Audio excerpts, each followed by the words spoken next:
بسم اللہ الرحمن الرحیم قد جاءکم برہان من ربکم وانزلنا الیکم نورا مبینا صدق اللہ العظیم۔ الصلاة والسلام علیک یا سیدی یا رسول اللہ وعلی آلک واصحابک یا سیدی یا حبیب اللہ۔ نہایت ہی واجب الاحترام بزرگوں، نوجوان ساتھیوں، میں نے قرآن کریم فرقان حمید کی جو آیت کریمہ تلاوت کی ہے، اس میں اللہ تعالیٰ نے اپنے محبوب کریم علیہ التحیۃ والتسلیم کو لفظ برہان سے یاد فرمایا ہے۔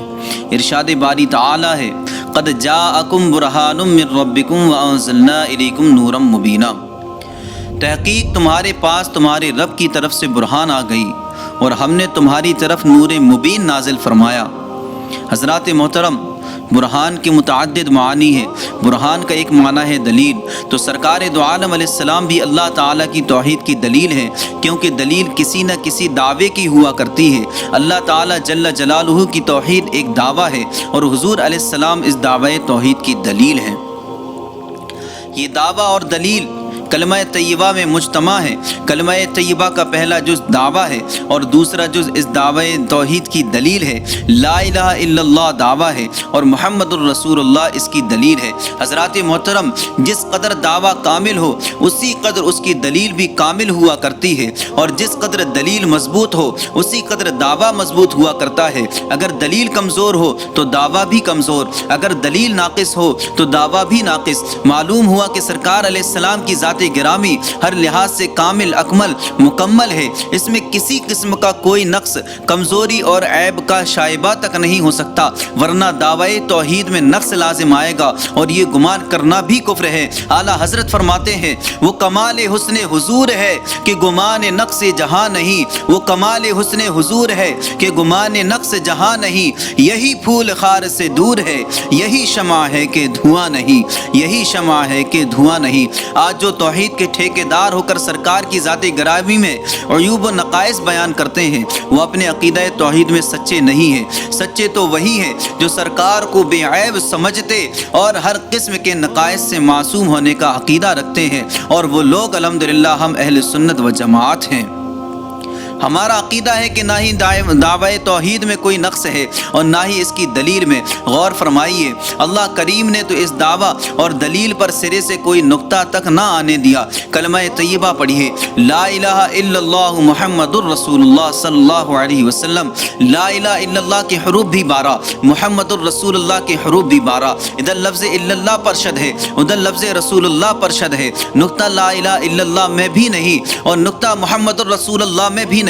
فرمائے محبوب نقطہ مجھ پر بھی نہیں، نقطہ تجھ پر بھی نہیں۔ بے عیب و بے نقطہ میں بھی ہوں، بے عیب و بے نقطہ تو بھی ہے۔ بے مثال میں بھی ہوں، بے مثال تو بھی ہے۔ شریک میرا بھی کوئی نہیں، شریک تیرا بھی کوئی نہیں۔ میں خدا ہونے میں لا شریک ہوں، تو مصطفیٰ ہونے میں لا شریک ہے۔ جہاں تک میری ربوبیت ہے وہاں تک تیری رسالت ہے، اور جہاں تک میری خدائی ہے وہاں تک تیری مصطفائی ہے، کیونکہ توحید میری ہے، رسالت تیری ہے، دعویٰ میرا ہے، دلیل تم ہو۔ جتھوں تک کبریائی کبریا دی، جتھوں تک کبریائی کبریا دی، اتھوں تک مصطفیٰ مصطفیٰ دی۔ وہ رب العالمین ہے، یہ رحمت للعالمین ہے۔ وہ رب الناس ہے، یہ کافۃ للناس ہے۔ وہ خالق کل ہے، یہ مالک کل ہے۔ وہ الہ برحق ہے، یہ رسول برحق ہے۔ اس کے بعد دوسرا کوئی خدا نہیں اور اس کے بعد دوسرا کوئی مصطفیٰ نہیں۔ خدا کے علاوہ کسی کو معبود سمجھنے والا مشرک ہے، اور مصطفیٰ کے علاوہ کسی کو محبوب سمجھنے والا بے ایمان ہے۔ نہ کوئی خدا جیسا ہے اور نہ کوئی مصطفیٰ جیسا ہے۔ ایسا کوئی محبوب نہ ہوگا نہ کہیں ہے، ایسا کوئی محبوب نہ ہوگا نہ کہیں ہے۔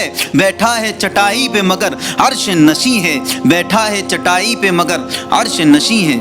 یا ایھا الناس اعبدوا ربکم الذی خلقکم والذین من قبلکم، اے لوگوں اپنے اس رب کی عبادت کرو جس نے تمہیں اور تم سے پہلے لوگوں کو پیدا فرمایا۔ یعنی ہماری اور سابقہ لوگوں کی تخلیق کو اللہ تعالیٰ بطور دلیل بیان فرما رہا ہے کہ یہ تخلیق میری توحید کی دلیل ہے۔ میں ہی تمہارا وہ رب ہوں جس نے تمہیں اور تم سے پہلوں کو تخلیق فرمایا ہے۔ الذی جعل لکم الارض فراشا والسماء بناء، وہ خدا جس نے تمہارے لیے زمین کو بچھونا اور آسمان کو چھت بنایا، وَأَنزَلَ مِنَ السَّمَاءِ مَاءً فَأَخْرَجَ بِهِ مِنَ الثَّمَرَاتِ رِزْقًا لَكُمْ، اور نازل فرمایا آسمانوں سے پانی کو، پس نکالا اس کے ساتھ پھلوں سے رزق تمہارے لیے۔ تو یہ تمام اس کی توحید کے دلائل ہیں۔ سوال یہ پیدا ہوتا ہے کہ جب ہماری تخلیق اس کی توحید کی دلیل ہے، ہم سے پہلوں کی تخلیق اس کی توحید کی دلیل، زمین اس کی توحید کی دلیل، آسمان اس کی توحید کی دلیل، بارش اس کی توحید کی دلیل، پھل اور رزق اس کی توحید کی دلیل، حضور علیہ السلام بھی اس کی توحید کی دلیل، تو امتیاز کیا ہوا، فرق کیا ہوا؟ تو اس کا جواب یہ ہے کہ ہماری تخلیق اس کی توحید کی دلیل ہے لیکن خاموش دلیل ہے، ہم سے پہلوں کی تخلیق اس کی توحید کی دلیل ہے لیکن خاموش دلیل ہے، زمین اس کی توحید کی دلیل ہے لیکن خاموش دلیل ہے، آسمان اس کی توحید کی دلیل ہے لیکن خاموش دلیل ہے، بارش اس کی توحید کی دلیل ہے لیکن خاموش دلیل ہے، پھل اور رزق اس کی توحید کی دلیل ہے لیکن خاموش دلیل ہے، اور سرکار دو عالم علیہ السلام بھی اس کی توحید کی دلیل ہیں مگر منہ سے بولتی ہوئی دلیل ہیں، وہ تمام خاموش دلائل ہیں۔ یہ دلیل ناطق ہے، اور جہاں خاموش دلائل کی انتہا ہوتی ہے وہاں سے اس دلیل ناطق کی ابتدا ہوتی ہے۔ توجہ فرمائیے، ان خاموش دلائل کو تو مشرکین مکہ نے یہ کہہ کر رد کر دیا کہ یہ سب کچھ ہمارے خداؤں نے بنایا، مگر جب یہ دلیل ناطق سامنے آئی تو اس کا رد ان سے نہ ہو سکا۔ یہ ایسی منہ بولتی دلیل ہے کہ اس کے دامن سے وابستہ ہو کر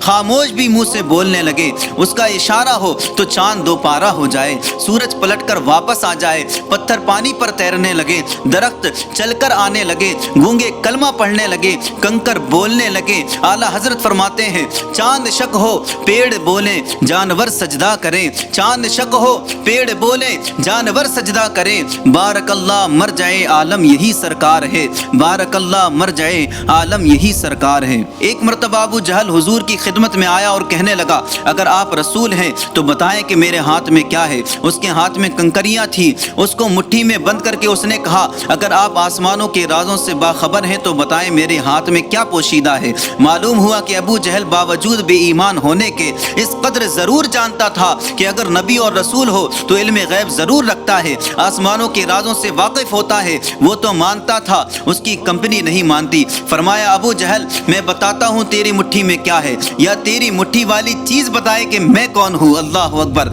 فرمایا مٹھی کو کان سے لگا اور پھر دیکھ تماشا، جب اس نے اپنی ہی اس مٹھی کو کان سے لگایا تو آواز آ رہی تھی اشہد ان لا الہ الا اللہ واشہد ان محمد رسول اللہ۔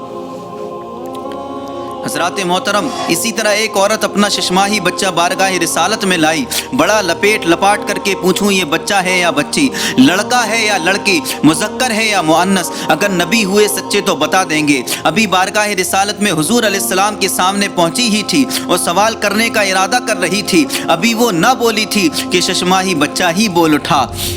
بچے نے سلام عرض کیا اور کہا یا رسول اللہ، ہم آپ کی خدمت میں حاضر ہوئے ہیں، ہم کتنے خوش قسمت ہیں کہ ہم آپ کے در دولت پر آئے ہیں۔ ماں کہتی ہے چپ ہو جا، بچہ کہتا ہے ماں تو چپ ہو جا، خاموش ہو جا، تجھے معلوم نہیں میرے سر کی طرف جبرائیل علیہ السلام موجود ہیں اور فرما رہے ہیں اے بچے بول، آج مصطفیٰ کا امتحان ہو رہا ہے۔ اللہ اکبر۔ سرکار نے بچے سے فرمایا اور پوچھا کہ تیرا نام کیا ہے؟ بچے نے عرض کیا گفت نانم پیش حق عبدالعزیز، حضور میرا نام لوح محفوظ پر عبدالعزیز ہے، والدین نے تو عبدالعزیز رکھا ہے مگر وہاں عبدالعزیز ہے۔ دلیل ناطق نے ششماہی بچے کو ناطق ہی نہیں بنایا بلکہ لوح محفوظ کا عالم بھی بنا دیا۔